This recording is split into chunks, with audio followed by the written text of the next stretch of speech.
Chapter 1. The Fall of Berlin begins. The air in the bunker was suffocating, thick with dread, as if the walls themselves were closing in, pressing against them all. The distant roar of explosions, once a faint tremor, now rattled the very ground beneath their feet, closer, closer every minute. Hitler stood motionless before a large, crude map of Berlin. His hands trembled ever so slightly as he gripped the edges of the table. His eyes darted across the lines, the streets, the fading territories that once marked his empire. But now, it was all disappearing, crumbling, gone. A low murmur of voices echoed down the cold concrete hallways, but it was barely a whisper compared to the thunder outside. Berlin, his Berlin, the city of his vision, his pride, was under siege. The Russians, they were everywhere. It was only a matter of time. He could feel it. His fingers traced the borders of the map, as if somehow, by touching them, he could change what was happening, as if the city might miraculously push the enemy back, recover, win. But the weight of reality pressed harder. His jaw clenched as a bead of sweat rolled down his temple. Is this how it ends? The thought pulsed in his mind, circling, mocking him. Suddenly, a voice cut through the tension like a knife. "They've breached the city!" A young soldier's voice, desperate and sharp, rang out from the hallway. For a moment, silence. The words seemed to freeze in the air, each one heavy, sinking deep into the heart of the bunker. Hitler's eyes closed. He didn't move. The sounds outside, the shelling, the crashes, they felt distant now, as if the world itself had pulled away from him. Breached? The city? The words echoed inside his head, growing louder with each passing second. His mind, once sharp, now spiraled into a mix of fury and disbelief. He'd fought so hard, planned so meticulously, believed so fiercely in victory. But now? Now the end was here, knocking at his door. He opened his eyes and stared at the map again. His vision blurred for a moment, the lines of the city melting into one another. How could this happen? He muttered, his voice barely a whisper, almost lost in the heavy air. Behind him, footsteps, a shadow. He didn't need to turn to know it was Goebbels, always there lurking, waiting. But now even his loyal propaganda minister was silent, his usual endless optimism and poisonous words of encouragement gone. "It's not over yet, mein Fuhrer." Goebbels finally spoke, though his voice lacked its usual fervor. It was flat, hollow. Even he knows, Hitler thought bitterly. He knows it's over. Without turning, Hitler spoke, his voice low, strained, as if each word were pulled from the depths of his chest. Not over? The Russians are in the city. The Americans, the British, they close in from the west. Tell me, Goebbels, where? Is it not over? Goebbels paused, his lips pressing into a thin line, but he said nothing. There were no more lies left to tell, no more promises to make. He knew, as did everyone in that bunker, that the war was lost. Hitler's hands gripped the table tighter, his knuckles white. This wasn't supposed to be the end. The Reich was supposed to last 1,000 years. How had it all unraveled so quickly? Where had he gone wrong? His thoughts raced, colliding with each other, fragmented memories of past victories, of grand speeches, of crowds cheering his name. And now, nothing. Just the cold reality of defeat creeping ever closer. The bunker shuddered as another explosion sounded above, and for a brief moment, the lights flickered. Hitler's eyes darted upwards, his breath catching in his throat. The silence that followed the explosion was suffocating.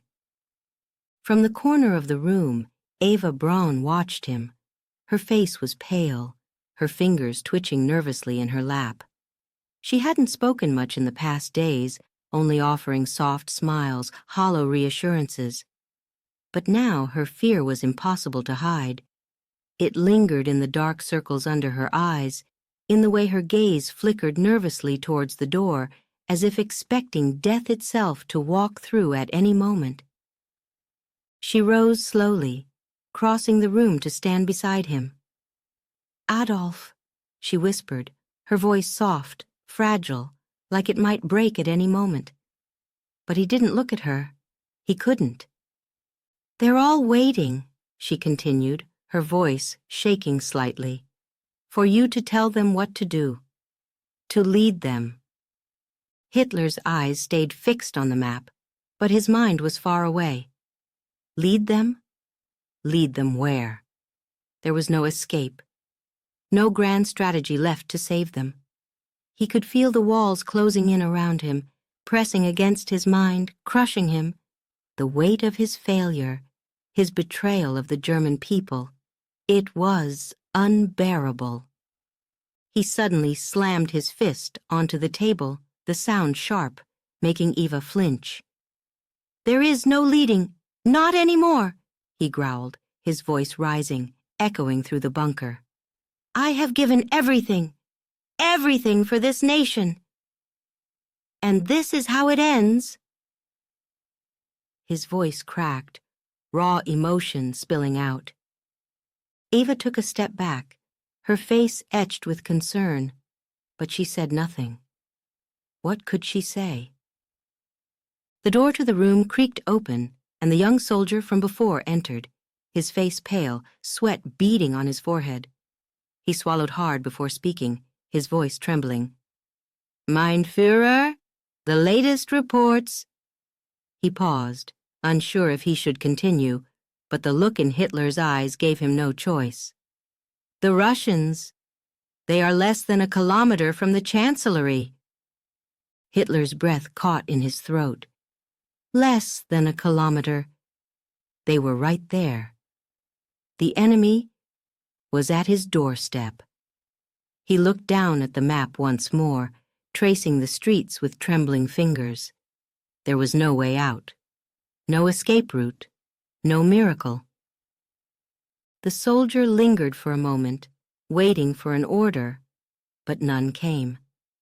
He shifted uncomfortably before retreating back into the hallway.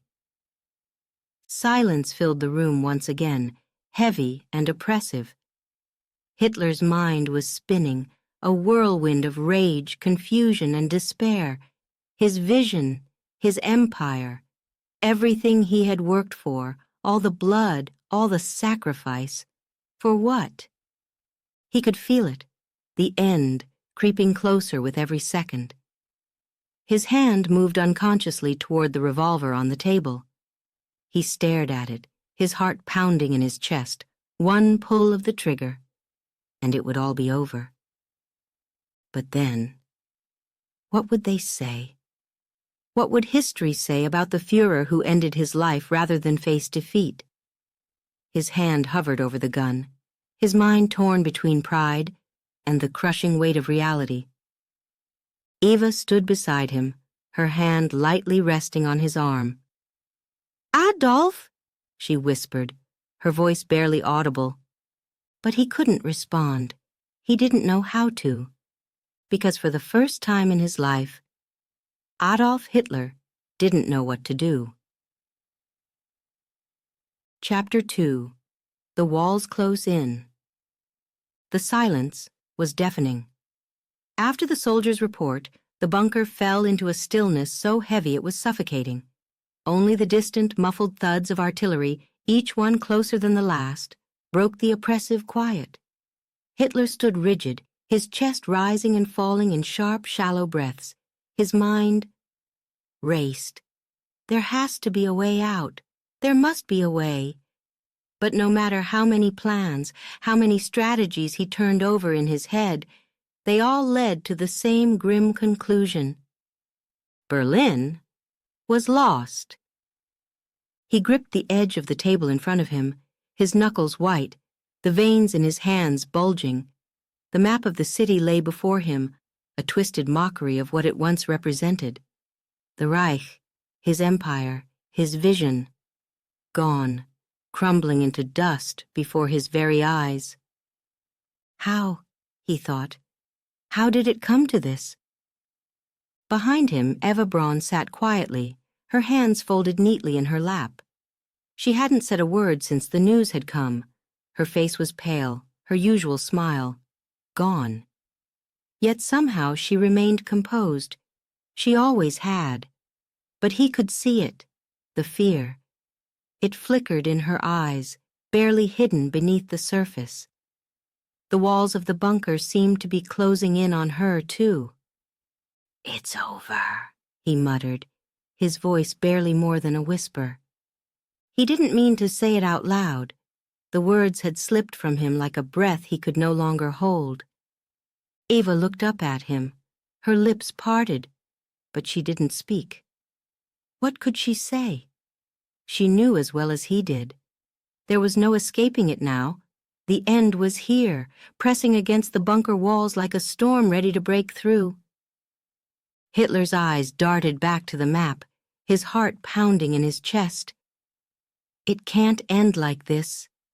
It can't. He clenched his teeth, grinding them until his jaw ached. Every thud of the artillery outside felt like a countdown. Their countdown. The Russians were getting closer. They'd be at the door soon.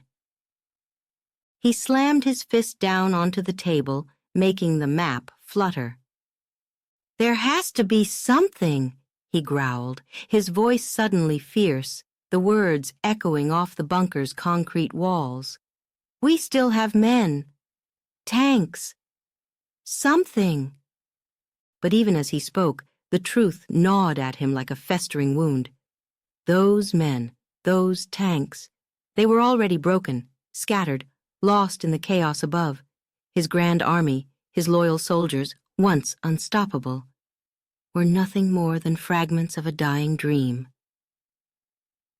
Eva flinched at the sound of his fist, but remained silent. She had grown used to his outbursts, but now there was something different in them, something desperate. From across the room, Goebbels watched quietly. His face, usually a mask of cunning determination, was now etched with lines of exhaustion and fear. He didn't speak either, but his eyes, they told a story of their own. He had been Hitler's greatest supporter, his voice to the German people, the one who spun every defeat into a triumph. But now even he could no longer weave a lie strong enough to hide the truth. "We should negotiate," Goebbels finally said, his voice trembling. Hitler spun around, his eyes blazing. "Negotiate?" The words spat from his mouth like venom. "With them?" His voice rose to a shout, his entire body shaking with rage. Goebbels held up his hands, trying to calm him. "Mein Fuhrer, it's the only way. If we don't, the Russians will take us all. They'll take everything." "They'll kill us either way," Hitler shot back, his voice now a mixture of fury and despair. His eyes blazed as if daring anyone to contradict him, but the words hung in the air, heavy, undeniable. The Russians would show no mercy. Not after everything. Not after this war. Goebbels lowered his eyes, swallowing hard. He knew it was true. They all did. For a moment, Hitler stood still, breathing heavily, his mind a storm of anger, regret, and something darker, something he hadn't felt in years. Fear. The fear of defeat, of death, of the end. It gnawed at him, ate away at his very core, the one thing he had always believed he could control. But now... He turned back to the table, his voice low, broken. "No," he murmured. "No negotiations. Not with the Bolsheviks. Not with the Americans. No." He fell silent again, his gaze fixed on the map, but his mind was elsewhere. He thought of the years leading to this moment, the speeches, the victories, the promises of a 1,000-year Reich. And now, the walls were closing in, literally and figuratively. He could feel the cold concrete of the bunker around him, trapping him, suffocating him. Suddenly, the pistol on the table caught his eye. It was small, simple, final. His hand twitched toward it, but then froze. What would they say? What would history say about the Fuhrer who took his own life rather than face the enemy? Ava's soft voice cut through the silence, barely a whisper. Adolf? He looked up at her, his eyes searching her face. She was calm, too calm. He envied her for that. But even now, there was no escape for either of them. I'll stay, she said, her voice trembling but resolute, until the end. The words hit him harder than any explosion. He looked away, unable to meet her gaze. What was there to say? He had dragged them all into this. Her, Goebbels, the others, all of them. And now, there was nothing left. Another blast shook the bunker, rattling the light fixtures, making dust fall from the ceiling. It was closer this time. So close.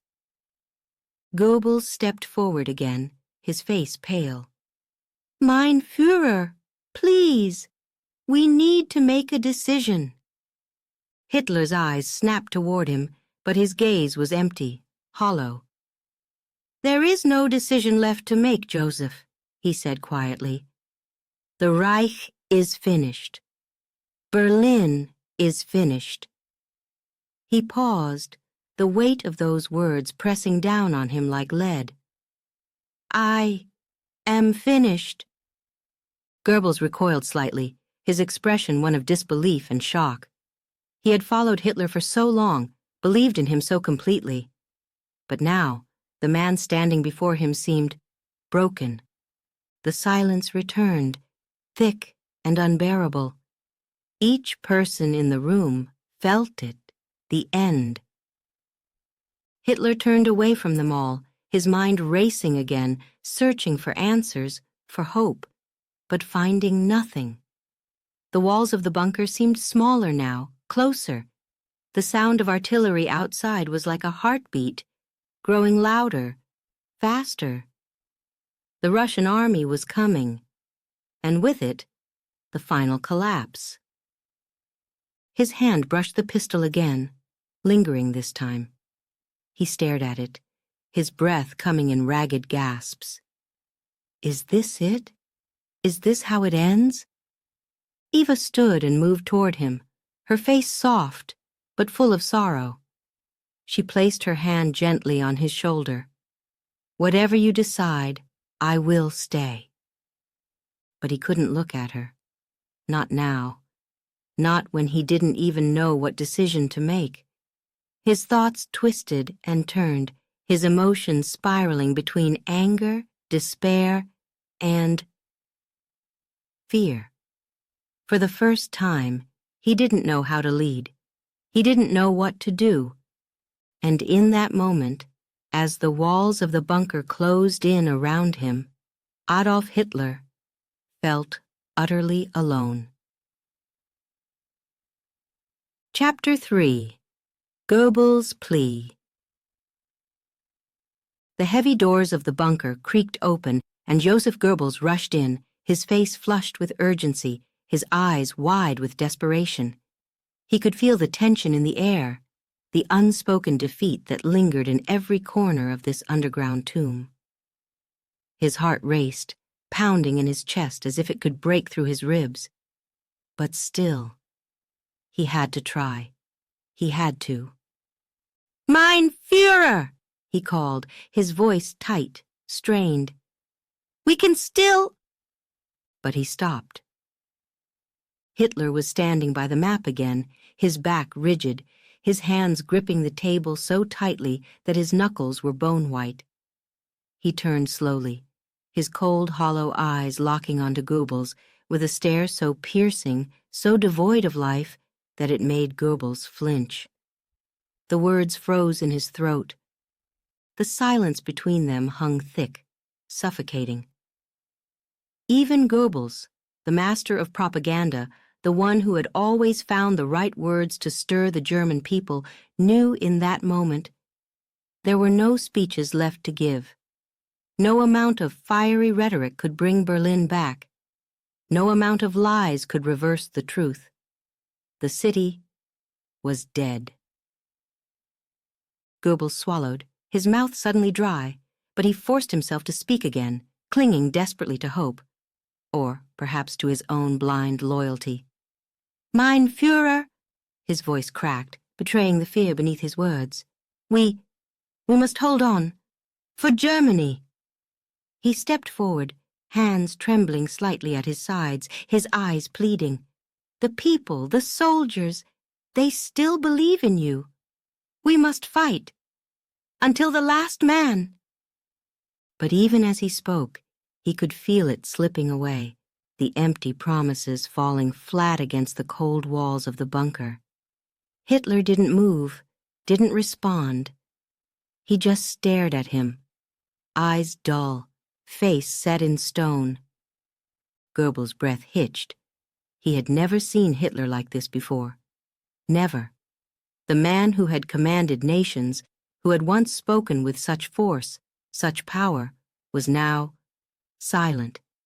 His presence, which had once filled entire rooms, now seemed small, diminished by the weight of reality pressing in on them all. "We can still," Goebbels began again, but his voice wavered, faltering. He couldn't finish the sentence, because deep down, he knew the truth. Berlin was lost, and with it, everything they had built. Hitler turned his back to him, his gaze falling once more on the crumbling map of Berlin. The city that had been the heart of his empire was now a graveyard. His breath came out in ragged, uneven bursts, his mind a storm of thoughts, of memories, of failures. For Germany. What was left of Germany? A nation in ruins, cities turned to rubble, people starving, dying. He had promised them 1,000-year Reich, and yet here it was, collapsing in less than 12. Goebbels' voice, normally so strong, was now weak, desperate. "Mein Führer, please, we must hold the line, for you, for the Reich." But Hitler barely heard him. His mind was elsewhere, lost in the void that had opened up inside him. Hold the line? Against what? The Russians were already inside the city. The Americans, the British, they would not be far behind. He had no men left, no tanks, no air force, the mighty Wehrmacht, gone, destroyed. All that remained were the hollow shells of men and the echoes of his lost ambitions. He clenched his fists, feeling the cold metal of the revolver resting on the table nearby. It was always there, calling to him, a quick way out, a final act. But even now, his pride, that unrelenting beast within him, raged against the thought. "I am the Fuhrer. I will not surrender. I will not be captured." Goebbels took another step forward, his voice growing more frantic. "The people still believe in you. You cannot, you must not give up now. Think of the legacy, mein Führer. Think of what you have built." But the words fell on deaf ears. Hitler's jaw tightened, his thoughts turning darker, spiraling deeper into the abyss. Legacy? What legacy? The legacy of a broken Germany, a defeated army, a lost war. His empire, his vision, it was all turning to ash. He felt the weight of it, crushing down on him, suffocating him. He couldn't breathe. Goebbels' voice cracked again, tears welling in his eyes. "Please, we must not surrender."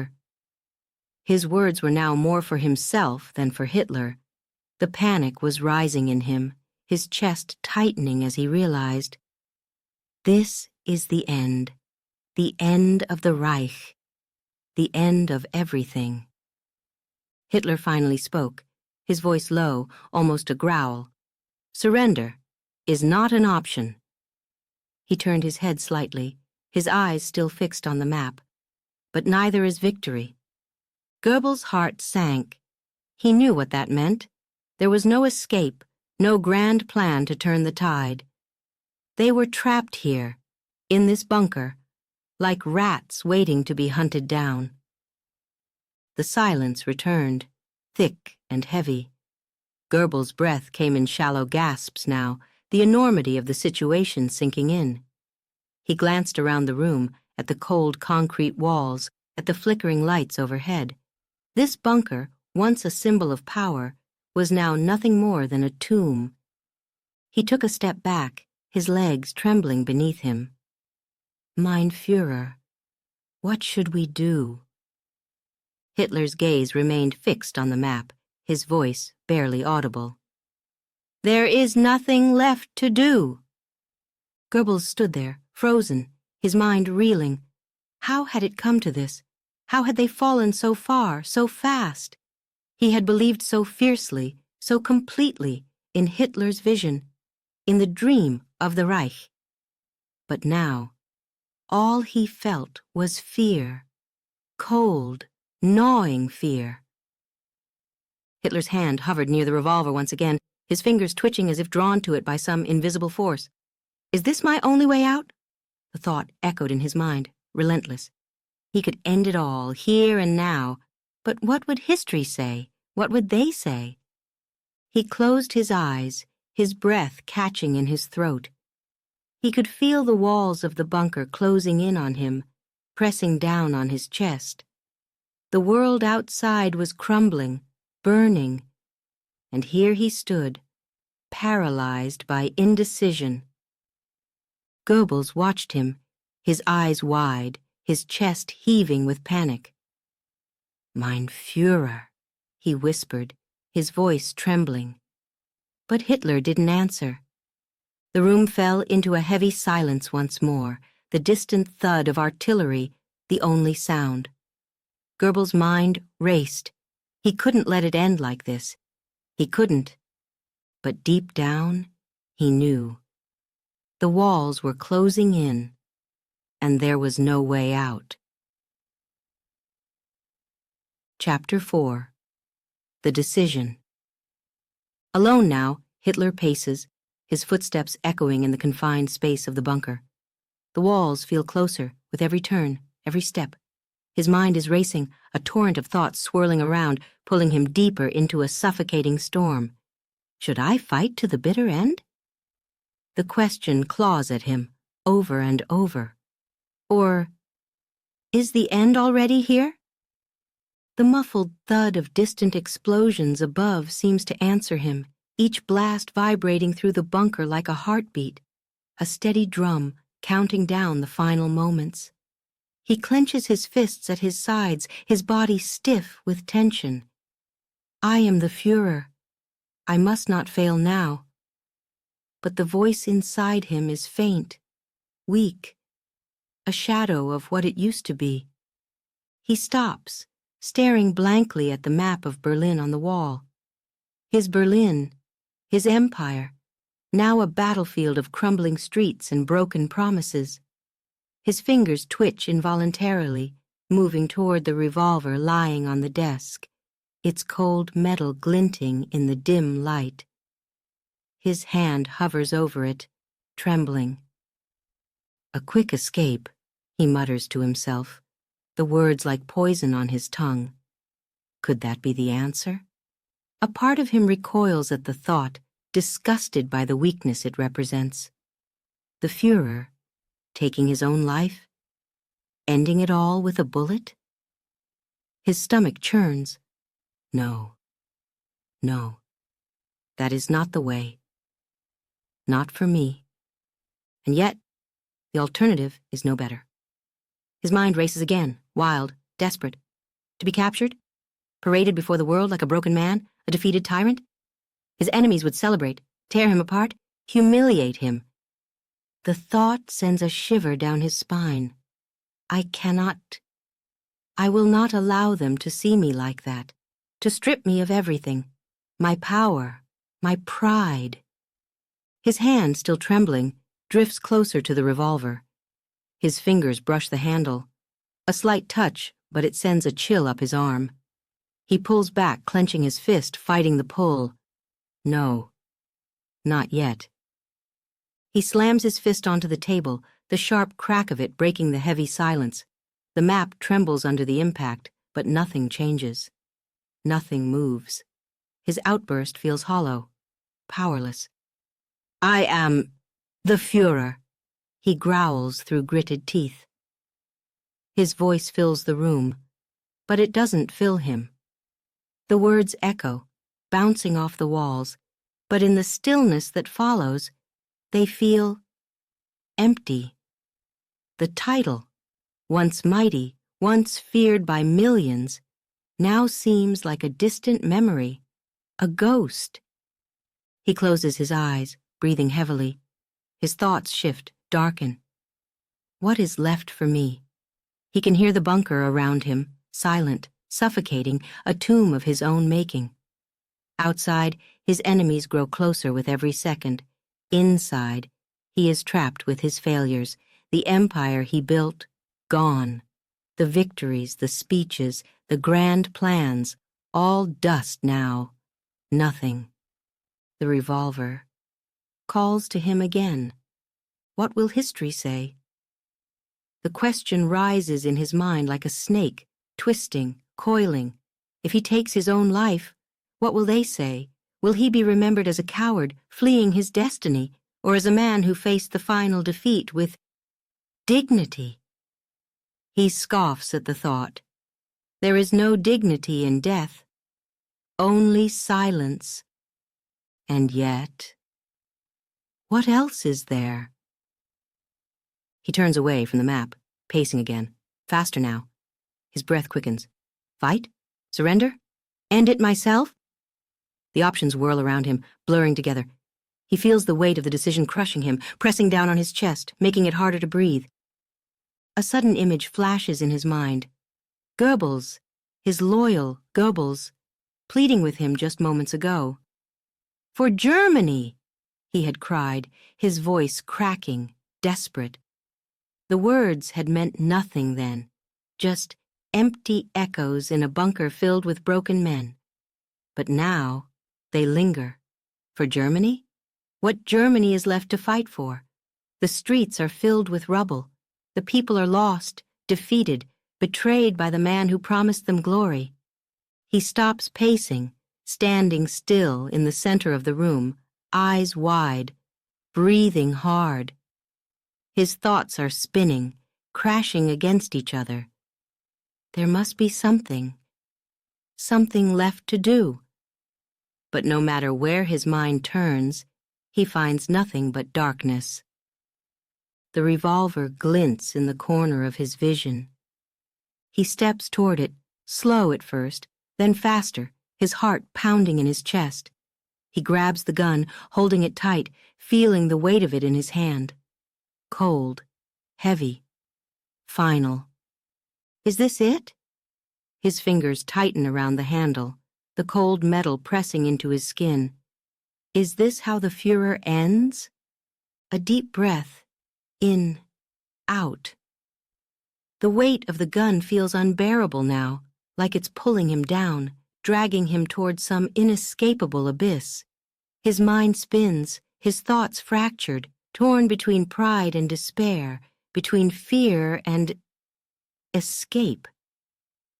The silence in the room thickens, wrapping around him, suffocating. He thinks of Eva, of her quiet loyalty, her sad smiles. She had told him she would stay until the end. She had known, hadn't she, that there was no other way. The revolver feels heavier in his hand, a decision waiting to be made. The tension in the room is unbearable, pressing on him, forcing him to confront the truth he has been running from. It's over. Another explosion shakes the bunker, closer this time, rattling the lights overhead. His breath catches in his throat. The end is coming, whether he's ready or not. Hitler raises the gun slightly, staring at it, feeling the weight of his decision bearing down on him. His heart pounds in his chest, each beat louder than the last. A quick escape. His thoughts are wild, erratic, jumping from fear to fury to resignation. He thinks of what will happen when they find him, when the Russians storm the bunker, when the world discovers his failure. The image fills him with dread, unbearable shame. And so, his mind narrows in on one final thought. Escape. Not from the enemy, not from the world, but from the unbearable weight of his own defeat. His grip tightens on the gun. The room feels smaller now, darker, as if the walls are pressing in on him, forcing him to make his choice. Is this it? He raises the gun to his temple, his hand shaking, his breath coming in ragged gasps. For a moment, time seems to stop, the silence in the room heavy, thick with the weight of the decision. And then, he closes his eyes. Chapter 5. Ava's silent fear. Ava Brown watches him, always watching. Her gaze follows his every movement, her eyes full of emotions she dares not speak aloud. She sits quietly in the corner, her posture composed, her hands resting neatly in her lap. But even as she remains still, a storm rages inside her. Fear. Deep, suffocating fear. She never speaks of it. Not to him, not to anyone. It lingers in the space between them, unspoken but heavy, as if one word might shatter the fragile hold she has on herself. And yet, in every glance, in the way her fingers tremble when she thinks no one's watching, the truth is there. He knows. Hitler turns to look at her, his eyes dark, hollow, distant. He can see it. The fear behind her calm exterior. She's always been loyal, always stayed by his side, through the rallies, the speeches, the war, and now, in this bunker, waiting for the inevitable end. Will you stay? He asks suddenly, his voice sharp, cutting through the heavy silence of the room. The question hangs in the air, his tone edged with both doubt and expectation. Ava blinks, startled, her hands tightening just slightly in her lap. Her lips part, a small, sad smile forming on her face. It's a smile filled with understanding and resignation. She nods, the movement slow, deliberate. Until the end, she whispers, her voice barely more than a breath. The words hang between them like a death sentence. They both know it. There is no other option left. No escape. No miracle. Hitler watches her, searching her face for something, perhaps comfort, perhaps validation. But all he sees is the sadness in her eyes, the deep sorrow that she can no longer hide. She has accepted it, accepted that the end is coming and that this bunker, this tomb, will be their final resting place. He looks away, his thoughts spiraling again. How did it come to this? He can feel her presence, always there, always watching, but it brings him no comfort. Not anymore. His mind is too clouded, too consumed with the weight of his failure. Failure. The word claws at him, digging into his chest, choking him.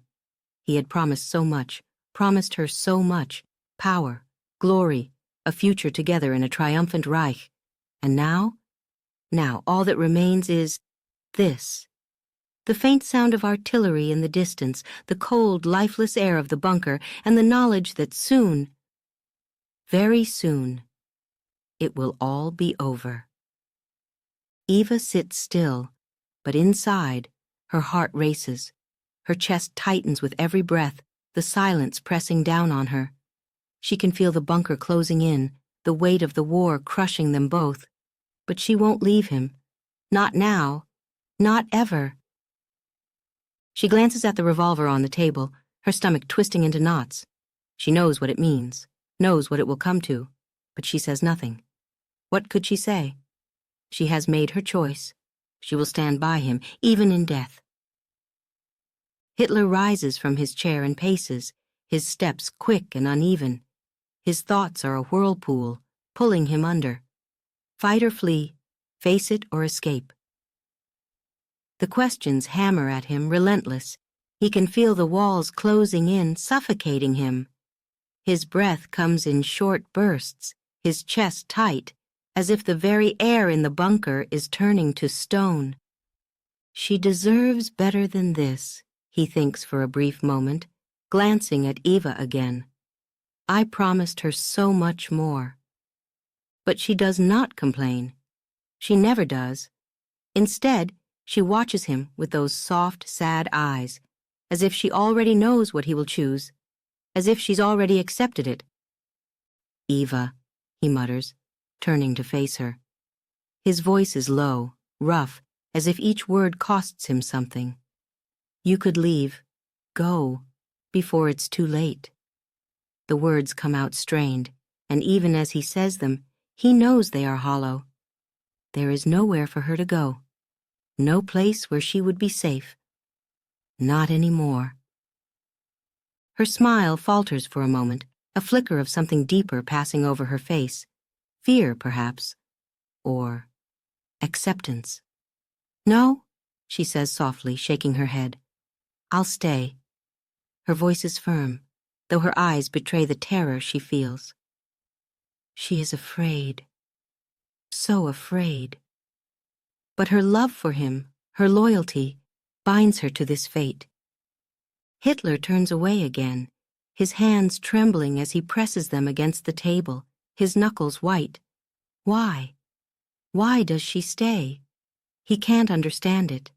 Can't understand why she would choose to face this end, why she would choose to die here, in this dark, suffocating bunker, with a man who has already lost everything. But even as the question gnaws at him, he knows the answer.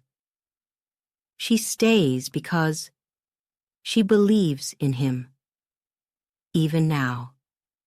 Even after everything. His breath catches in his throat, and for a moment he feels the weight of it all pressing down on him like a mountain. I have failed her. Failed them all. Eva watches him, her heart aching with every tortured movement he makes. She can see it, his despair, his inner battle. She knows that part of him still clings to the idea of fighting, of going out in a blaze of defiance. But she also knows the truth. Deep down, he has already made his decision, and so has she. They both sit in the stillness, the unspoken truth hanging between them. She watches him with quiet eyes, her love for him silent but unwavering, even as the fear gnaws at her insides. This is the end. The revolver on the table gleams under the dim light, a constant reminder of what's to come. Eva's eyes flicker toward it, her heart skipping a beat. She doesn't need to ask what will happen next. She knows, and though the fear threatens to overwhelm her, she holds on to the only thing she can, her love for him. He turns to her one last time, his voice quiet, almost tender. You will stay? It is more of a statement than a question now. He already knows her answer. But still, he asks, and again she smiles, though this time there are tears in her eyes. Until the end, she whispers. The silence that follows is heavier than before, filled with the weight of finality. There are no more words to say, no more plans to make. They both sit in that bunker, surrounded by the cold, unyielding walls, waiting for the end. Chapter 6. The siege tightens. The walls tremble. The ground beneath them shakes. Outside, the relentless bombardment grows louder, more intense, as if the very city above is being ripped apart. Each explosion seems to draw closer, the thuds vibrating through the concrete bunker, making the ceiling dust fall in delicate, ghostly spirals. Hitler feels it. The final grip of defeat. The bunker, once a sanctuary, now feels smaller with every passing second, more like a tomb. His breathing quickens as he stands in the dim light, listening to the sounds of war closing in around him. He can hear it, the destruction of his empire, his vision, his dream, all of it, slipping from his grasp. A soldier enters, his face pale, his hands shaking slightly as he hands over a message. Hitler barely looks at him before snatching it from his hands. He reads it, his eyes narrowing as the weight of the words sinks in.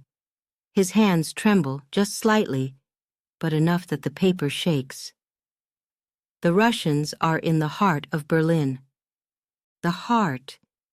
They've reached the heart of my city. The words are like ice in his veins. His chest tightens, the reality of it all pressing down on him with unbearable force. The final blow. The Russians, tearing through Berlin like vultures, feasting on what little remains of the once mighty Reich. For a long moment, Hitler stands still, the paper crumpled in his fist, his mind racing. How did it come to this? His thoughts spin, tangled, confused. The great empire he built, the empire that was supposed to last 1,000 years, now reduced to rubble, death, and defeat in the space of 12. How? His generals stand nearby, stiff, silent. Their faces are grim, their eyes downcast, offering nothing. No solutions, no hope. Only the quiet resignation that has settled over them all. They no longer speak of counterattacks or strategies. There are no more plans. The war is lost, and they all know it. Hitler's chest tightens with a sudden surge of rage. He slams his fist onto the table, the sharp sound echoing through the bunker. How? How did it come to this? He snarls, his voice a raw, angry growl. But no one answers. The only sound is the distant rumble of artillery, growing louder, always louder. He paces, his mind a storm of contradictions. I was meant to lead them to victory. His thoughts twist, circling, unable to settle. He had promised the German people greatness, glory, an empire that would never fall. And now? Now it was all gone. The Russians had come, their tanks rolling over his beloved Berlin, his soldiers defeated, broken. His breath quickens. He feels it, the crushing weight of reality pressing down on him, suffocating him. The walls of the bunker feel too close, too tight. He can't breathe. His hand moves unconsciously to the revolver on the desk, his fingers brushing against the cold metal. A quick escape. The thought is always there now, lurking in the back of his mind. A voice breaks through the thick silence, one of his generals stepping forward. Mein Fuhrer, he begins, his voice low, hesitant. We have no more reserves. The men cannot hold much longer. Hitler turns to face him, his eyes dark, burning with a mixture of fury and despair. No reserves? He barks, though he already knows the answer. He's known for days. There's nothing left. No men, no tanks, no air force. The mighty Wehrmacht, shattered. The general lowers his head, saying nothing. There's nothing more to say. Hitler's hands ball into fists at his sides. He feels the anger boiling up inside him, but it has nowhere to go. How could they have failed me like this? His mind searches for someone to blame. His generals, his soldiers, the traitors, the whole world. But deep down, in the cold, quiet corners of his mind, he knows the truth. It's over. He turns away from them, staring at the crumpled map of Berlin, the city he once loved. Now a graveyard. His vision, gone.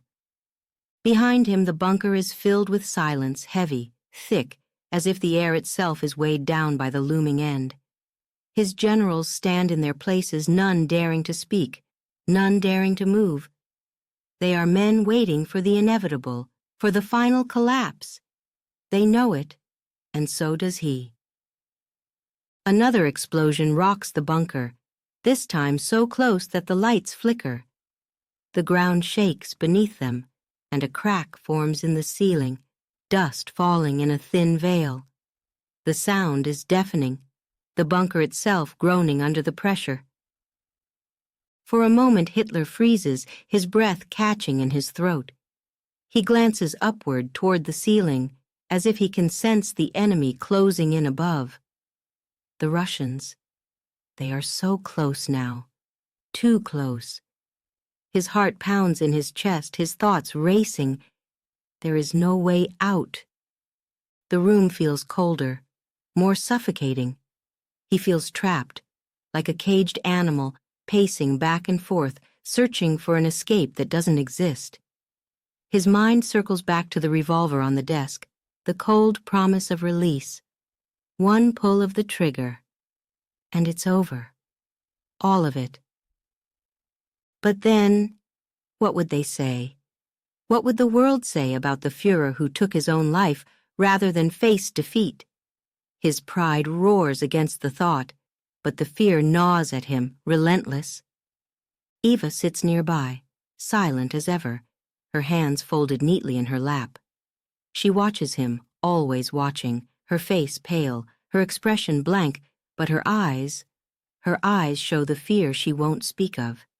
She knows, just as he does, that the end is inevitable. And yet, she stays. She said she would stay until the end, and she will, no matter how close the enemy gets, no matter how hopeless it all seems. Hitler's mind spins again. What am I supposed to do? Fight? Flee? Die here? Each option feels like a defeat, each one worse than the last. His hands shake, his breath comes faster. He is no longer the man who once commanded nations, who once rallied millions with his voice. He is just a man facing the collapse of everything he built. The bombardment outside grows louder still, the explosions now so close that the bunker trembles with each one. The walls feel like they're closing in, suffocating him, his empire, his dream. It's all falling apart around him, and there's nothing he can do to stop it. Another message is brought in, but he doesn't need to read it. He already knows what it says. The Russians are here. The end is here. His grip tightens around the edge of the table, his knuckles white. The great Reich, the empire that was supposed to last 1,000 years, is now nothing more than ruins and defeat. And for the first time in his life, Adolf Hitler feels powerless. Chapter 7. Confronting the Inevitable. The bunker is filled with whispers, soft, nervous murmurs in the shadows, echoing through the cold, dimly lit corridors. Even the most loyal, those who had followed him through every battle, through every victory and every defeat, now huddle in corners, their voices low, their faces pale. The icy touch of fear has gripped them all. Fear of what is coming. Fear of what they all know. Cannot be stopped. Hitler stands in the center of the room, his eyes flicking from one group to another. He can see it, the weakness in them, the doubt in their eyes, the trembling in their hands. It disgusts him. These men, these once loyal soldiers and officers, reduced to frightened animals, whispering in the shadows like cowards. His lip curls in disdain, a bitter sneer crossing his face. Weaklings. But, as he watches them, something strange stirs within him, something he doesn't want to admit. Envy. He feels it crawling up his spine, gnawing at him. They don't carry the weight I do. They don't bear the burden of every decision, every misstep, every failure. They have not built an empire, only to watch it collapse in ruins before their eyes. They will never know this pain. His fists clench at his sides, his nails digging into his palms. The whispers grow louder, though the words are unclear. He knows what they are talking about. He doesn't need to hear them. They are speaking of the end of the war, the end of the Reich, the end of him. A part of him wants to shout, to scream at them, to demand silence. But what good would it do? They are broken men now, and he knows it. There is no rallying them, no grand speeches left to give. The fire that once burned in their eyes has long since died. They are merely waiting for the inevitable. And so, he says nothing. He turns away from them, disgusted by their weakness, but haunted by it all the same. His footsteps echo in the bunker as he walks to the far end of the room, his mind racing, thoughts swirling. This is not how it was supposed to end. This was not the vision he had for Germany. He had promised them so much, promised himself so much. Victory, glory, 1,000-year Reich. But now it is all slipping away, crumbling into dust before his very eyes. He stops in front of a cracked, dusty mirror on the wall and stares at his reflection.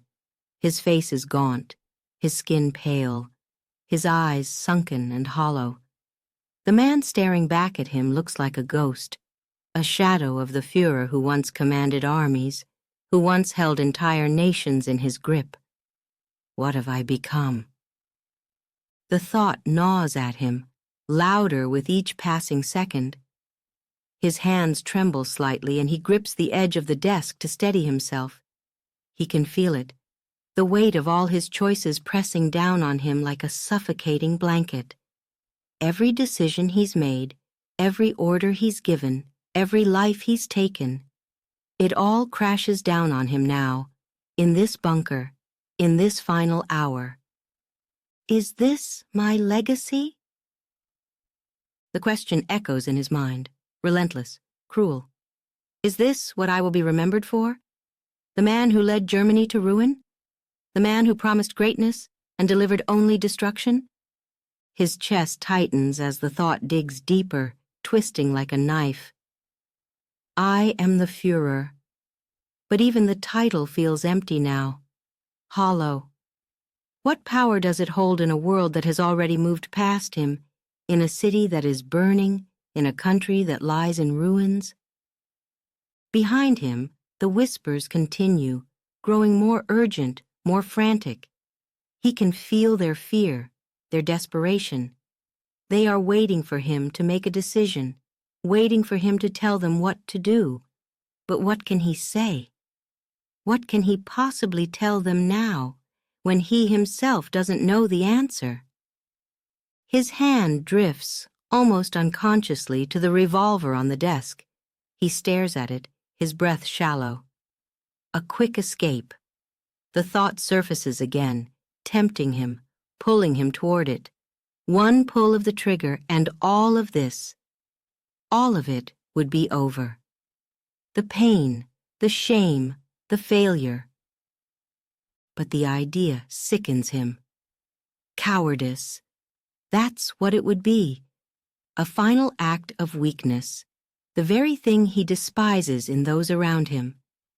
His fingers twitch over the cold metal. But what is the alternative? To be captured? To be paraded before the world as a defeated man, a broken leader? To stand trial and face humiliation? He can see it now, the Allied forces tearing him apart, stripping him of everything, turning him into nothing more than a symbol of failure.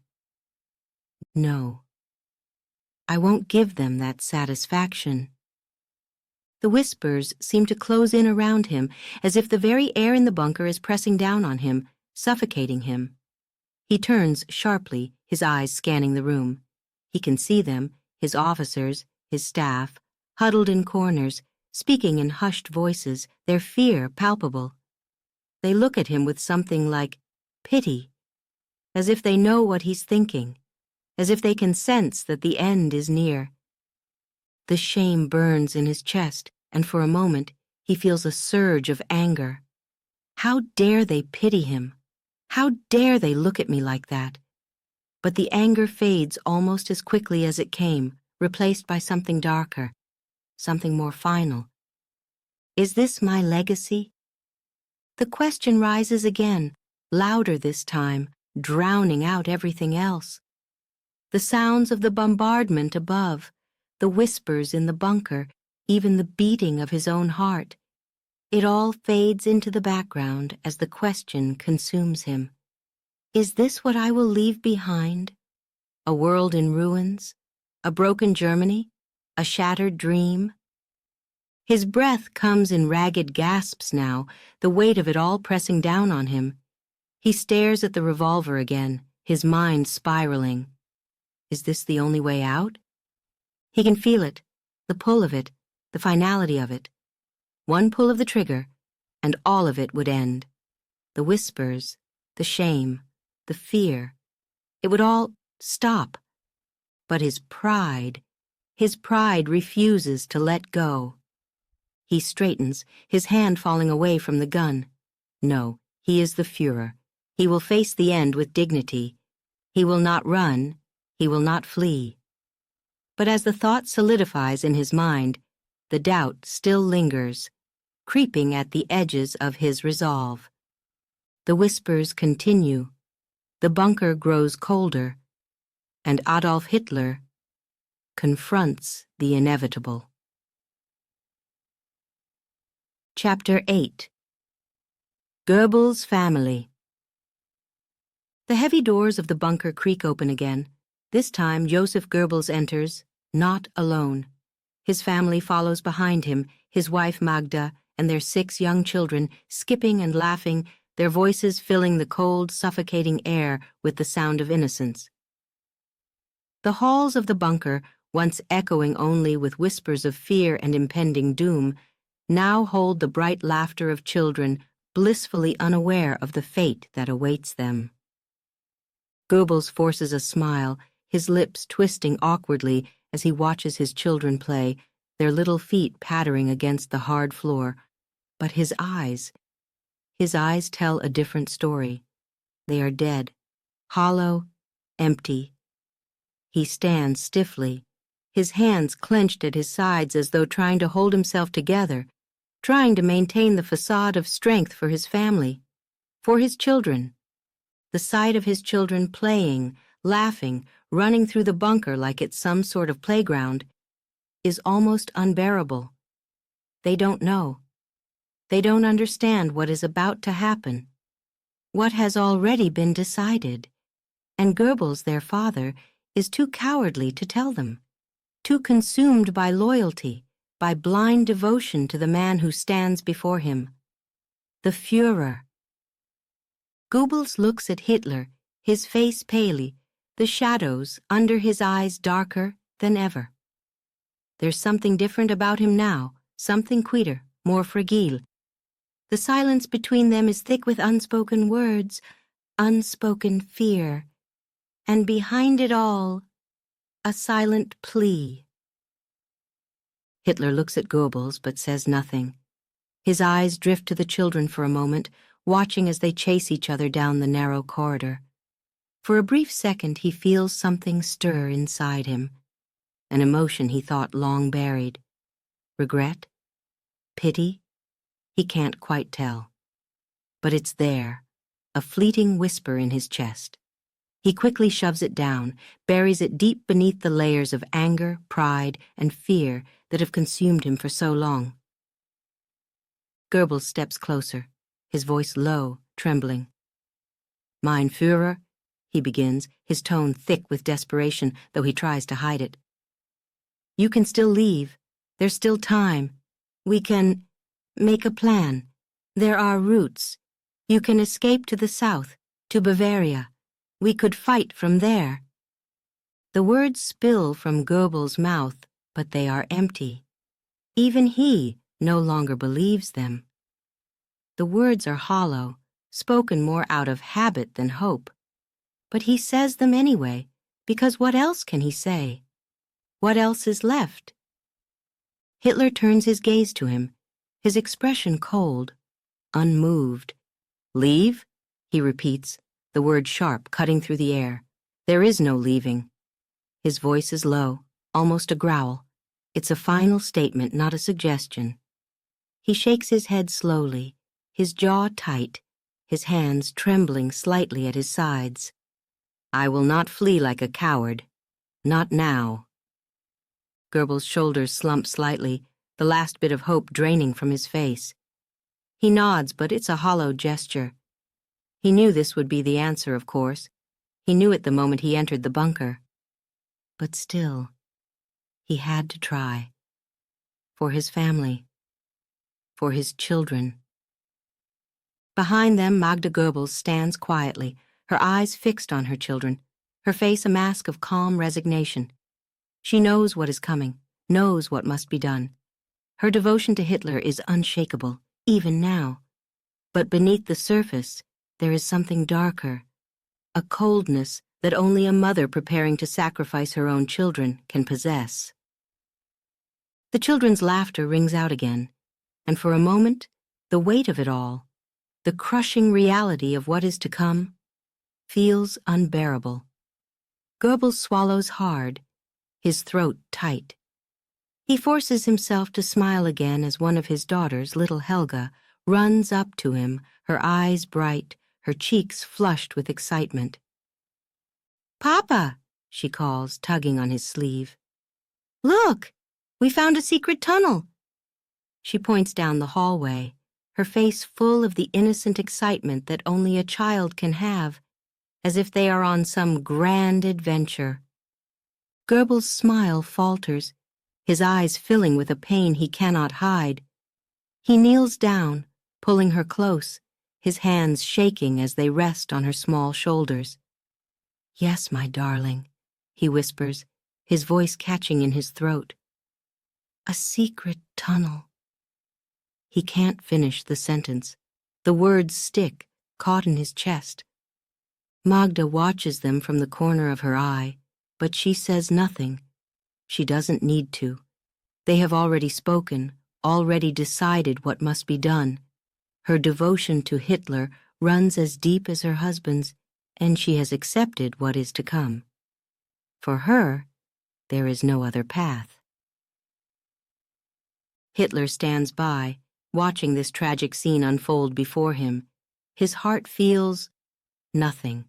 He knows what Goebbels is asking of him, knows the silent plea that lingers in his eyes. But there is no more mercy left in him, no more kindness. The weight of his own failure, his own destruction, consumes him entirely. He has nothing left to give, nothing. Goebbels rises to his feet, his face pale, his eyes desperate.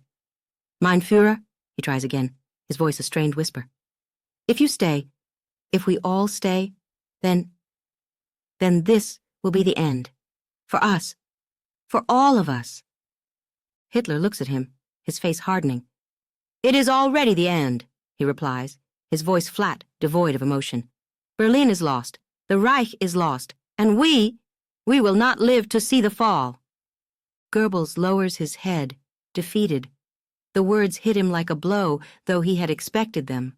Still, hearing them aloud, hearing the finality in Hitler's voice, it makes the reality impossible to ignore. The children continue to play, their laughter echoing down the hall, oblivious to the doom that hovers over them all. Hitler watches them for a moment longer, then turns away, retreating into the shadows of the bunker. His decision is made. There will be no escape. Goebbels watches him go, his heart heavy, his mind racing. He knows what comes next. He knows what he must do, but the thought is unbearable. The image of his children, laughing, smiling, so full of life, burns in his mind, torturing him. How can he lead them to their deaths? How can he, their father, be the one to destroy the very lives he created? But his loyalty to Hitler, to the Reich, it is stronger than anything else, stronger even than the love he feels for his children. And that loyalty, that unshakable devotion, will guide him through what must be done. Magda calls the children softly, her voice calm, serene. They run to her, unaware of the heavy darkness that hangs over their heads. She smiles at them, her face serene, her voice steady as she leads them deeper into the bunker. And Goebbels, his heart breaking, follows. Chapter 9. The Poison and the Gun. A small glass vial sits on the table, fragile, glinting under the dim light of the bunker. Beside it, a pistol. 2 choices, both final, both offering the same escape. The air is thick with tension, an unbearable weight pressing down on everyone in the room. Silence reigns, broken only by the distant rumble of artillery above. Eva Braun stands close to the table, her eyes fixed on the vial. Cyanide. Her hands tremble slightly as she reaches for it, her fingers brushing the cold glass. She hesitates, staring at the liquid inside as if searching for an answer, though she already knows it. Her breath catches in her throat. "Is this the only way?" she asks, her voice barely a whisper, trembling as much as her hands. There's no need for the question, not really. She knows, they all know, and yet she needs to hear it, to hear him say it. Across the room, Hitler watches her, his eyes dark, hollow. There's a tightness in his chest as he watches her fingers close around the vial, her delicate fingers trembling with fear, with resignation. He doesn't speak at first, the words caught somewhere between his pride and his sorrow. Is this really how it ends? The thought tears at him, a constant gnawing pain that refuses to leave him.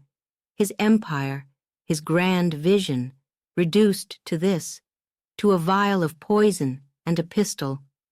His jaw tightens as he battles the wave of emotions crashing inside him, fury, despair, regret. He wants to scream. He wants to crush the vial in his hand, throw the gun across the room, and refuse this final bitter choice. But he can't. The walls of the bunker feel like they're closing in on him, suffocating him. His heart races as he looks at Eva, her eyes pleading for an answer. He feels the weight of her question like a stone pressing on his chest. His voice cracks as he finally speaks. There is no escape from defeat. The words spill out, raw, jagged, tearing at his throat. It's an admission he never thought he would make. Defeat. The word tastes bitter, like poison itself. His eyes shift from the cyanide to the pistol. 2 choices, neither of them offering the glory he once dreamed of. Eva swallows hard, blinking back tears. She tries to steady her shaking hand, but it's no use. Her whole body feels numb, her mind racing. She's known for days that this would be the end. But now, standing here, facing it, the reality of it feels too much to bear. She glances at Hitler, searching his face for something, comfort, perhaps, or reassurance. But there's nothing. Only the same haunted look that's been etched into his features for days. His once fierce eyes, the eyes that had commanded armies, are now clouded with despair. She opens her mouth to speak again, but hesitates. What can she say? What is there left to say when the end is already written? The distant explosions above shake the bunker walls.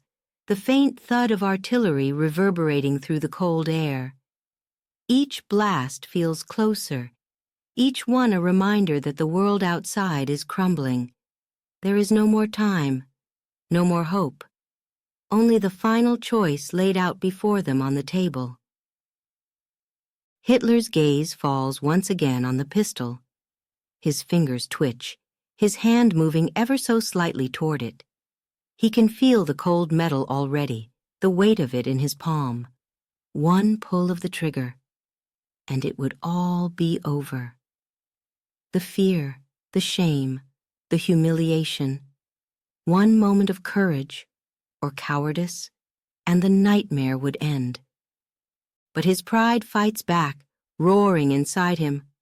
I am the Fuhrer.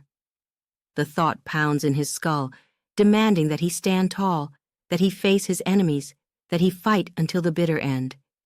Yet here he is, cornered, broken, facing the reality that his empire has fallen, and he is powerless to stop it. Eva's voice cuts through his thoughts again, soft, almost pleading. Adolf. Her eyes are wide, filled with a mix of love and fear. She doesn't finish the sentence. She doesn't have to. He knows what she's asking. She wants to know if he'll take the same path, if he will end it here, with her, together. But he can't look at her, not now. He turns away, staring blankly at the wall, his mind spiraling. Is this my legacy? The question rips through him, cruel and relentless. Is this how history will remember him? Not as the conqueror of Europe, not as the leader of a 1,000-year Reich, but as a man who took his own life in a bunker, hiding from the world? He clenches his fists, his whole body tense with rage and sorrow. This was never supposed to happen, he mutters, more to himself than to Eva. The words are bitter, laced with the anger he can no longer contain. How did it all fall apart? How did the empire he built crumble so completely? Eva doesn't respond. She can't. She stands there, holding the vial, her hand trembling, her heart heavy. She knows he's lost in his own thoughts, battling his own demons. There's nothing she can do for him now. Slowly, she lifts the vial to her lips, her breath shaking. She hesitates, the fear surging through her. But then, with a deep breath, she steels herself. This is the only way. There is no other option. Not for her, not for him. Hitler watches her from the corner of his eye, a strange mix of emotions flooding him. Part of him is furious at her for giving up so easily, furious at the world for bringing them to this point. But another part of him envies her courage. As she lowers the vial, her hand shaking slightly, she looks at him one last time. I'll go first, she whispers. It's not a question. It's a statement. She's already made her choice. Hitler says nothing. His throat feels tight, his chest heavy. He watches her, torn between wanting to stop her and knowing there is no stopping this now. The end is already here, creeping ever closer with each passing second. Eva closes her eyes and drinks. The silence that follows is deafening. Hitler stands there frozen, his mind a whirlwind of rage, despair, and regret. His gaze falls once again on the pistol. His hand moves toward it, slow and deliberate. Is this the only way? He grips the cold metal, feeling its weight, knowing that soon he will follow. Chapter 10. The Last Conversation. They gather around him, the last few loyalists, clinging to the wreckage of a sinking ship. The air in the bunker feels heavier now, oppressive. The walls seem to close in with each passing second. Outside, the distant thunder of artillery rumbles on, but inside, A thick silence hangs over the room, broken only by shallow breaths and the soft shuffle of feet. Goebbels is there, standing close to Hitler, his eyes hollow, his face a mask of grim resolve. Eva sits by Hitler's side, her face pale, her hands folded neatly in her lap, though her fingers tremble slightly. The others, officers, secretaries, linger in the background, their expressions tight with fear, their eyes darting nervously between each other and the man who had once commanded their undying loyalty. Hitler sits at the head of the table, his posture slouched, his eyes fixed on nothing in particular. His face is gaunt, the lines of his once fierce expression now softened by exhaustion, by defeat. The room feels smaller than it ever has, as if the walls themselves are swallowing them all. The conversation is brief. "Germany will rise again," Hitler says, his voice hoarse, ragged. The words come out slowly, each one heavy, as if they cost him something just to speak them. He pauses, swallowing hard, his hand shaking slightly as he grips the edge of the table. This defeat is not the end. One day, Germany will rise again. He repeats the words, though the fire that once lit them has long since gone. There is no conviction behind them, no belief. The weight of the words falls flat, like stones sinking in water. They listen, of course. They always listen. But no one believes. Not anymore. Goebbels, ever the loyalist, nods mechanically, though his eyes flicker with something darker, something closer to acceptance. He has spent years spinning lies, building hope from the ashes of defeat. But now even he cannot summon the energy to pretend. The end is here, and they all know it. Eva shifts slightly in her seat, her eyes locked on Hitler, watching him carefully. She doesn't speak. She rarely does these days, but her presence is constant, like a shadow, always beside him. Her face is calm, composed, but beneath the surface, the same fear gnaws at her. She knows what is coming. She has already chosen her fate. There is nothing left to say. The others, the secretaries, the officers, they stand quietly, their faces pale, their bodies stiff with tension. They are here out of duty, out of loyalty perhaps, but they are not the same as they once were. Their loyalty is hollow now, driven more by fear than by belief. They cling to what remains of the Reich, though they know it is crumbling beneath their feet. Hitler looks around the room, his eyes moving slowly over each of them. He knows what they're thinking. He can see it in their faces. The doubt, the fear, the resignation. They have already accepted it, he thinks bitterly. They have given up. A wave of anger rises in him, sharp and sudden, but it fades just as quickly. He is too tired for anger now, too drained to care. The silence stretches on, thick and heavy.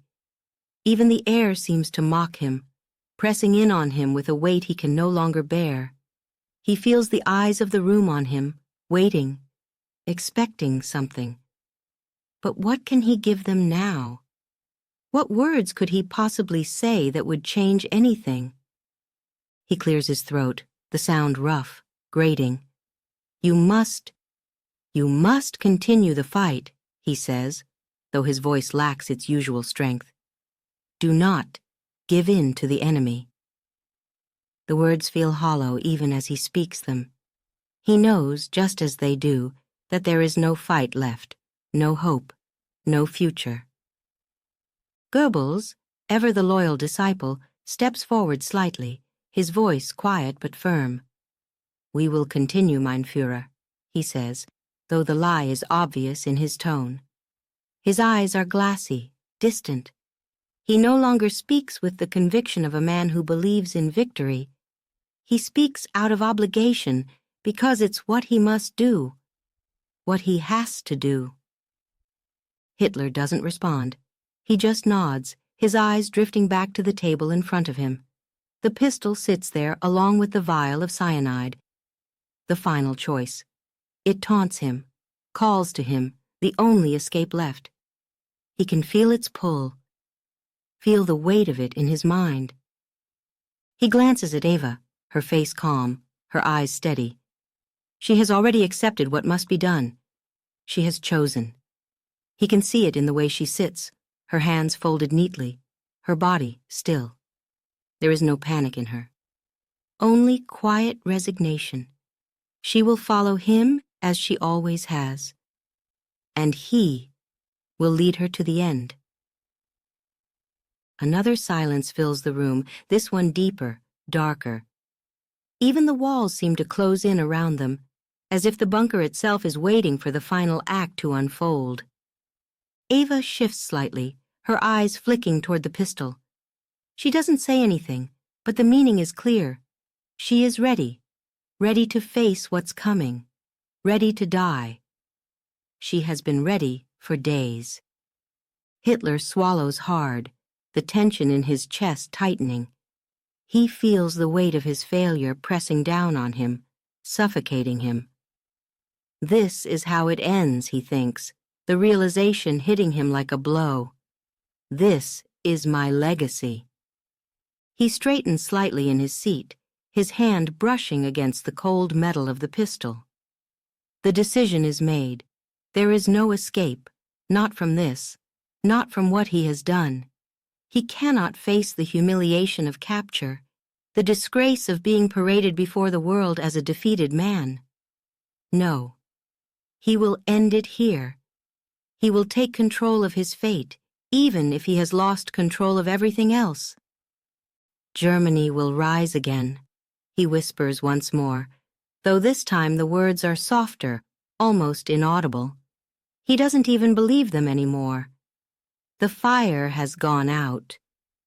Goebbels lowers his head, his expression grim. He knows this is the last conversation they will ever have. He knows that in a few hours, or perhaps even minutes, it will all be over. The Reich, the dream, all of it, gone. The others remain silent, their faces pale, their eyes downcast. No one speaks. No one dares to break the silence that hangs over them like a shroud. And then, without another word, Hitler stands. The room watches him, but no one moves. No one follows. He walks slowly, deliberately toward the door, his footsteps echoing through the bunker. Eva rises and follows him, her steps light, her expression unreadable. They leave the room together, their shadows stretching long behind them. The silence that follows is suffocating, as if the very air has frozen in place. No one speaks. No one moves. The final chapter has begun, and they all know it. Chapter 11. The Final Moments. The air in the room is still, unnaturally still. Time seems to stretch, slow, as if each second is clinging to the last, refusing to let go. Hitler stands in the center of the room, the pistol heavy in his hand. The cold metal feels like ice against his skin, a weight pulling him toward the inevitable. His breath comes in shallow gasps, his chest tightening with every passing moment. Eva sits beside him, her hands folded neatly in her lap, her eyes closed.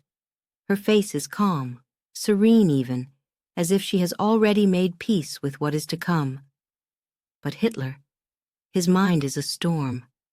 Thoughts swirl, crashing into one another, fragments of memories, of triumphs, of failures, all tangled in a web of regret and despair. He takes a step forward, his boots scraping against the hard floor, the sound sharp in the silence. His eyes drift to the map of Berlin on the wall, once the center of his grand vision, his empire. Now, just paper and ink, a mockery of what could have been. The city, his city, is burning, crumbling under the weight of defeat. How did it come to this? The question claws at him, relentless, echoing in his mind. He can see it all so clearly now. The cracks that had been there all along, the betrayals, the mistakes. But it's too late, far too late. The war is lost. Berlin is lost. I am lost. His grip tightens around the pistol. It feels heavier now, as if it knows what's coming. As if it's waiting for him to make the final choice. The final act. His hand trembles just slightly, but enough that he can feel the fear creeping in. A fear he cannot control. Eva's voice cuts through the silence, soft and steady. "I'm ready," she whispers, her eyes still closed. She doesn't need to see him. She knows what he is thinking, what he will do. She has accepted it. She has chosen her fate, and now she waits for him to choose his. Hitler looks at her for a long moment. She is so calm, so still. Her loyalty, her love.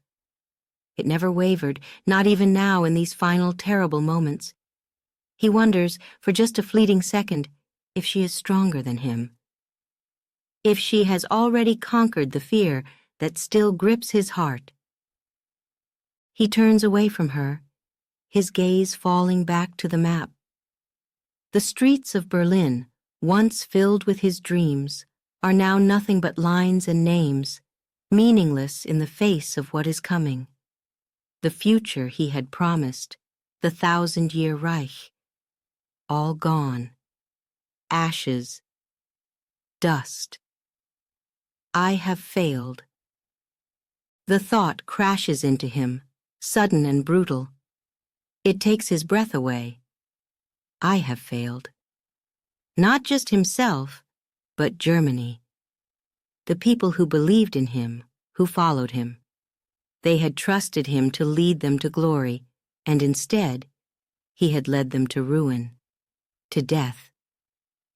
He feels a surge of anger, hot and wild, rising up from the pit of his stomach. Anger at the world, at his enemies, at his own people. But most of all, anger at himself. He had believed he was unstoppable. He had believed in his vision, his power, his destiny. And now, all of it is gone. His eyes move back to the pistol in his hand. It glints in the dim light, cold, final. He knows what he must do. There is no other way, no escape. He cannot, will not, allow himself to be captured, to be paraded before the world as a defeated man, as a symbol of failure. No, that is not his fate. This is how it ends, he thinks, the words heavy, sinking deep into his chest. The silence in the room grows deafening. Even the faint sounds of battle above, the distant thud of artillery, seem to fade into nothing. It is as if the world itself has stopped, holding its breath, waiting for him to act. He raises the pistol slowly, the weight of it pulling at him, his hand shaking as he lifts it to his temple. His heart races in his chest, pounding so loud he can hear it in his ears, feel it in his throat. This is it. The end. The moment he has been dreading, the moment he has been running from. But there is no more running. He closes his eyes, the cold barrel pressing against his skin. His breath comes in short, ragged bursts, his mind spiraling. Is this my legacy? The thought pierces through him, sharp and cruel. Is this what he will be remembered for? Not the leader of a mighty empire, not the architect of a new world, but as a man who chose death over defeat. His finger hovers over the trigger, trembling. Is this the only way? He knows the answer. He has always known. There is no escape from this, no future left. His dreams are dead. Eva shifts beside him, her presence grounding him for just a moment. He feels the weight of her loyalty, her love, pressing against him. She will follow him, he knows that. She has already chosen. He opens his eyes, staring blankly at the map one last time. The city, his empire, his life, all reduced to this: paper and ink. The thought makes him sick, a wave of nausea rolling over him. But he doesn't flinch. He can't.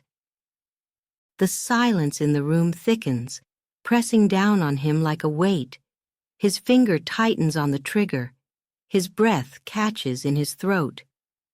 "This is how it ends," he whispers again, his voice barely audible. And then, a single gunshot. The sound echoes through the bunker, sharp, final, and with it, Adolf Hitler is no more. Chapter 12. The End of the Fuhrer. A single gunshot, sharp, piercing, final. The sound echoes through the bunker, bouncing off the cold concrete walls. For a moment, it lingers in the air, vibrating, filling the space with its undeniable truth. And then, it fades. The silence that follows is suffocating, heavier than any words could be. Eva slumps beside him, her body falling gently against his, lifeless. Her eyes closed, her lips parted slightly, as if in the middle of one last thought, one final breath. The quiet that surrounds them now is absolute. No more whispers, no more desperate conversations, no more plans that lead nowhere. Just silence and death. Outside, the city burns. Flames rise into the night sky, casting an eerie glow over the ruins of what was once Berlin, the capital of a 1,000-year Reich, reduced to ash. Soldiers fall in the streets, scattered like leaves in the wind, their loyalty, their purpose, meaningless now. The sounds of battle continue above, but it is hollow, mechanical. Berlin crumbles, and with it, the final remnants of Hitler's empire. Inside the bunker, the once great Fuhrer is no more. He lies slumped in his chair, the pistol still clutched in his hand, the last act of a man who could no longer face the world he helped destroy. His body is still, his face pale, his expression blank. All the rage, all the defiance, all the belief that once burned in his eyes, extinguished in a single, deafening moment. This is how it ends. The empire he built, the war he started, the lives he destroyed, everything he had fought for, everything he had believed in, now lies in ruin. A great vision, a dream of power and dominance, shattered in the heart of a burning city. The Fuhrer's dream is dead, and so is he. The room, once filled with tension, now feels empty. The others waiting outside heard the shot. They knew it would come, yet the sound still shakes them to their core. For a moment, no one moves, no one breathes. The weight of what has just happened presses down on them, cold and final.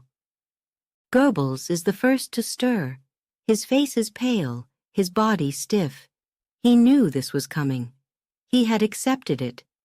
But now, standing in the silence of the bunker, the reality of it crashes down on him like a tidal wave. He steps toward the door, his hand trembling as he reaches for the handle. He hesitates just for a second, then pushes it open. Inside, the scene is as he expected. The Fuhrer, his Fuhrer, is gone. Eva lies beside him, still and quiet, her loyalty, her love, sealed in death. Goebbels feels a tightening in his chest, a mix of sorrow and relief. It's over. Finally, it's over.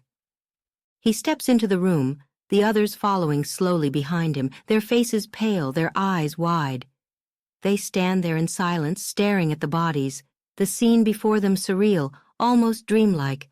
The man they had followed, the man who had commanded their undying loyalty, is now just a body in a chair, a pistol in his hand, a stain of blood spreading on the floor. No one speaks. What is there to say? They all knew it would end this way, but knowing it, expecting it, doesn't make it any easier to bear. Outside, the city continues to burn, the distant sounds of explosions and gunfire mixing with the crackle of flames, but inside the bunker, there is only silence. Deep, heavy silence. A silence that speaks louder than any words could. It is the silence of an ending. The final chapter has closed. Goebbels stares at Hitler's body, his mind racing. Is this it? He wonders, his thoughts spiraling. Is this all there is? The Fuhrer, the man who had promised them glory, who had promised to build a new world, lies dead, his empire crumbling above him. The promises, the speeches, the grand visions of a 1,000-year Reich, all of it has collapsed, and now there is nothing left, nothing but silence. The others stand frozen, their eyes shifting between Hitler's body and the floor, unable to meet each other's gaze.